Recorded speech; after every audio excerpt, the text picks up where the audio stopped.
अडानी जी, अंबानी जी ने बड़े से बड़े नेता खरीद लिए, देश के सारे पीएसयू खरीद लिए, देश की मीडिया खरीद ली, लेकिन मेरे भाई को नहीं खरीद पाए और ना कभी खरीद पाएंगे।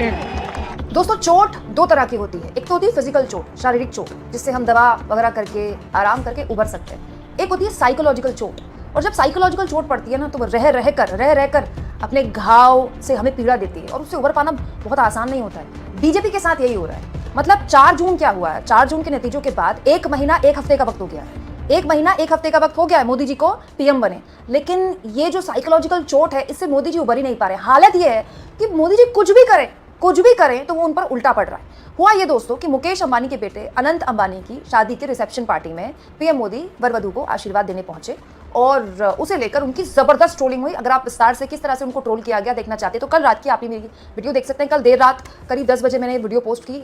मुझे अंदाज़ा नहीं था, मुझे लगा पता नहीं मेरे व्यूअर को इस वक्त में खबर देखने का, वीडियो देखने की आदत नहीं है, लेकिन मैं आपकी शुक्रगुजार हूँ कि रात को 10 बजे भी मैंने वीडियो पोस्ट की और आप लोगों ने इतना पसंद किया इस वीडियो को। इस वीडियो को 2,20,000 से ऊपर लोग देख चुके हैं इस वक्त जब मैं वीडियो रिकॉर्ड कर रही हूँ। तो काफ़ी ट्रोल किया गया मोदी जी को, कल रात से ट्रोल किया जा रहा है, आप चाहें तो इस वीडियो में देख सकते हैं। लेकिन मैं इससे आगे की बात करना चाहती हूँ दोस्तों। मैं पूछना चाहती हूँ सवाल कि क्या मोदी जी का अनंत अंबानी की शादी में जाना, उनको आशीर्वाद देना वैचारिक राजनीतिक तौर पर उनको भारी पड़ सकता है? क्यों?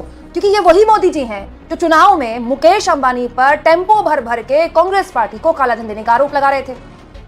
मैं आज तेलंगाना की धरती से पूछना चाहता हूं, जरा ये साझादे घोषित करें इस चुनाव में ये अंबानी अडानी से कितना माल उठाया है, काले धन के कितने बोरे भर करके रुपये मारे हैं, क्या टेम्पो भर करके नोटे कांग्रेस के लिए पहुंची है क्या?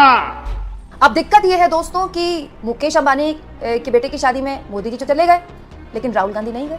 सोनिया गांधी को तो मुकेश अंबानी ने घर जाकर न्योता दिया था, जा सकती थी सोनिया गांधी जा सकती थी, राहुल गांधी नहीं गए। ना केवल नेहरू गांधी परिवार से कोई भी नहीं गया, बल्कि एक और चीज आप लोगों ने नोटिस की होगी, सोनिया गांधी को जब न्योता देने के लिए मुकेश अंबानी गए थे सोनिया गांधी के घर, ये खबर भी मैंने आपको दिखाई थी, तो सुनने में यह आया कि 1 घंटे के आसपास उनको इंतजार करवाया गया। 1 घंटा इंतजार किया मुकेश अंबानी ने सोनिया गांधी से मिलने के लिए। और दिलचस्प ये था कि मुकेश अंबानी जब सोनिया गांधी से मिलने गए तो राहुल गांधी घर पर नहीं थे।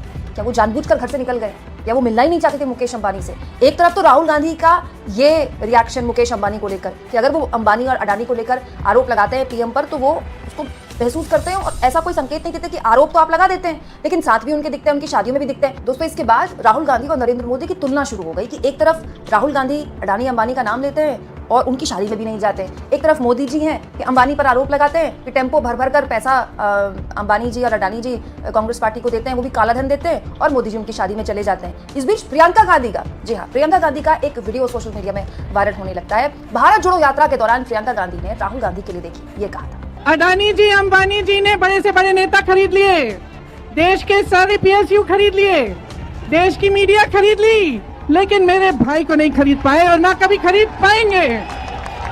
सोचिए दोस्तों, ये सब कुछ उस दिन हो रहा था, मतलब कल के दिन हो रहा था। ये सब कुछ सोशल मीडिया में तैर रहा था। कभी प्रियंका गांधी की पुरानी बातचीत, कभी मोदी जी की पुरानी बातचीत जो उन्होंने अंबानी जी के लिए बोली थी, वो सब कुछ उस दिन हो रहा था जिस दिन उपचुनाव के नतीजे आए थे। उपचुनाव, देश भर की 13 सीटों में उपचुनाव हुए थे, जिसमें इंडिया गठबंधन ने सूपड़ा साफ कर दिया बीजेपी का। सूपड़ा साफ, इतनी बुरी हालत हुई है 4 जून के नतीजों के बाद। ये दूसरी शर्मनाक हार बीजेपी को झेलनी पड़ी, शर्मनाक हार। और इन सब के बीच मोदी जी अंबानी की शादी में जा रहे हैं। ये सब तब हो रहा है जब राहुल गांधी का एक और वीडियो सोशल मीडिया में वायरल हो रहा है भारत जोड़ो यात्रा के दौरान का, और उसमें भी वो अनंत अंबानी की शादी को लेकर देखिए क्या बयान दे रहे हैं।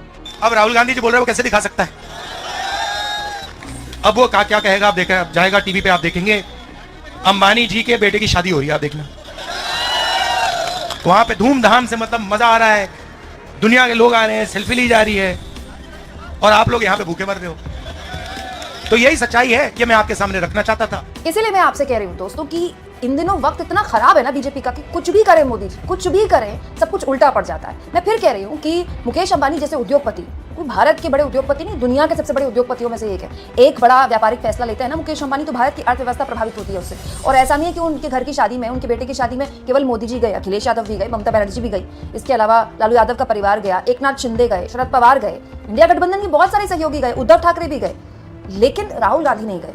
और इसीलिए यहाँ पर ये महत्वपूर्ण हो जाता है कि उद्धव ठाकरे की तुलना तो कभी मोदी जी से नहीं होती है। कभी आपने सुना उद्धव वर्सेस मोदी? राज्य के चुनाव में भले ही कर दिया गया हो, लेकिन कभी नेशनल पॉलिटिक्स में कभी आपने सुना अखिलेश वर्सेस मोदी, ममता वर्सेस मोदी कभी हुआ करता था पश्चिम बंगाल के चुनाव के दौरान। लेकिन इन चुनाव में सुना, जब भी देश के चुनाव होते हैं, लोकसभा चुनाव होते हैं, तो एक ही नाम होता है, राहुल वर्सेस मोदी। राहुल गांधी नहीं गए, नेहरू गांधी परिवार नहीं गया, और उन्होंने जो लकीर खींची है दोस्तों, क्या लगता है आपके सेंटिमेंट के लिहाज से, परसेप्शन के लिहाज से, क्या मोदी जी के लिए ये टाइमिंग के लिहाज से बड़ा खराब सोशल मीडिया में उनके लिए हो गया? उनके अपने समर्थक क्या कहेंगे?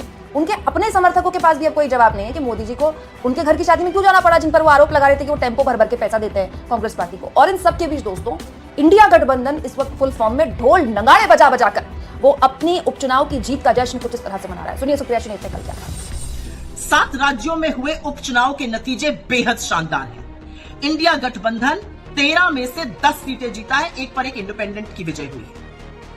भारतीय जनता पार्टी वाले 13 सीट लड़े थे, 11 सीट पर हारे हैं, मात्र 2 जीते हैं। यह देश सिरे से बीजेपी को नकार रहा है। यह देश नरेंद्र मोदी को 1 महीने के अंदर ही एक और बड़ा संदेश दे रहा है और फिर से कह रहा है कि हमें नफरत की, हिंसा की, वैमनस्य की, उल जलूल की बातों की राजनीति नहीं चाहिए। हमें अमन चाहिए, हमें शांति चाहिए, हमें चैन चाहिए।